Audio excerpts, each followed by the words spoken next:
శ్రీరామ జయ రామ జయ జయ రామ. అందరూ బాగుండాలి, అందరిలో నేను ఉండాలి. మీకు గురు బలం పెరగడం కోసం పరిహారంతో నేను మీ ముందుకు వచ్చాను.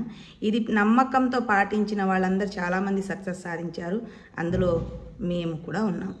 కాబట్టి నాకు దోహదపడిన దాన్ని మీకు నేను చూపిస్తున్నాను.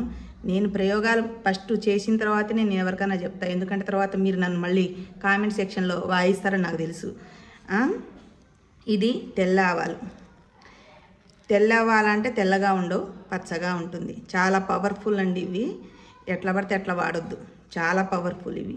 వీటిని మంత్రించి చల్లితే అది అమ్ముడులోని ప్లాట్లు పొలాలు ఉంటాయి కదా, అవి తక్షణమే మీరు అనుకున్న రేటుకి అమ్ముడుపోతాయి. అంతటి పరిహారం. కాకపోతే ఆ మంత్రించే ఆయనకి కొంచెం మంత్రబలం ఉండి తీరాలి. బ్రాహ్మణులు శ్రీ విద్య నేర్చుకున్న వాళ్ళు ఉంటారు కదా, వాళ్ళు కనుక దీన్ని మంత్రించి ఇస్తే మీ పొలం, మీ ప్లాటు, మీ ముండి బకాయిలు అన్నీ తీరుతాయి.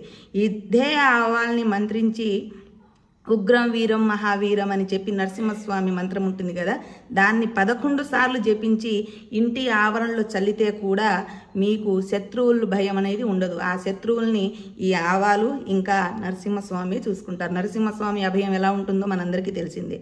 ఇంకా మెయిన్ విషయానికి వస్తే నేను ముఖ్యంగా చెప్పదలుచుకుంది ఏంటంటే, గురుబలం పెరగడం కోసం గురువు కరెక్ట్గా ఉంటేనే మనకు దైవానుగ్రహం ఉంటుంది. గురువు కరెక్ట్గా ఉంటేనే మన జీవితంలో సక్సెస్ సాధిస్తాము. పాతాళంలో పడున్న మనిషి కూడా పైకి ఎదుగుతూ వస్తున్నాడంటే గురువు బలం కరెక్ట్గా ఉంటేనే వస్తాడు, లేదంటే రాడు. లేదంటే ఆయన డిప్రెషన్లోనో లేదంటే ఏదో ఒక ప్రాబ్లం ఫేస్ చేస్తూ ఉంటాడు, కానీ కరెక్ట్ దారి ఆయనకు తెలియదు. కరెక్ట్గా మన మైండ్ చెప్తుంది. మనసు చెప్పేది వేరు, మైండ్ చెప్పేది వేరు. కానీ మనం మైండ్ చెప్పిన దాన్ని వినం, మనసు ఏం చెప్తే అది నమ్ముతాం. ఎందుకంటే మనసు చంచలమైనది. ఇప్పుడు ఇది కావాలంటుంది, ఇంకోసేపు ఆగి ఇంకొకటి అంటుంది. కానీ మైండ్ అలా కాదు, నీకు హింట్ ఇస్తుంది, అది మనం తెలుసుకోలేం. ఈ ఆవాల్ని ఒకరోజు తెచ్చుకోండి, మంగళవారం కానీ సోమవారం కానీ ఆదివారం కానీ మీకు ఎప్పుడు వీలుంటే అప్పుడు తెచ్చుకోండి. బుధవారం రాత్రి పూట నానబెట్టండి. గురువారం పొద్దున్నే దీన్ని కొంచెం దంచి రోట్లో, చిన్న రోళ్ళు ఉంటాయి కదా, అందులో దంచి కొంచెం పసుపు పెట్టుకొని గురువుని తలుచుకొని పెట్టుకోండి. అంతే. ఇది క్రమేణా చేస్తూ ఉంటే ఆ తర్వాత ఏం జరుగుతుందో నేను చెప్పనవసరం లేదు, మీరే చెప్తారు.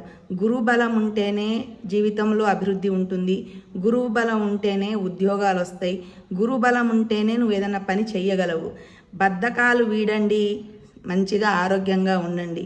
ఉదయం 6 గంటలకు లేచిన వాళ్ళు, సూర్యోదయానికి ముందు లేచిన వాళ్ళకి సక్సెస్ సాధిస్తారు. చాలామంది ఏం చేసినా చేయకుండా బ్రాహ్మీ ముహూర్తంలో లేస్తామంటారు.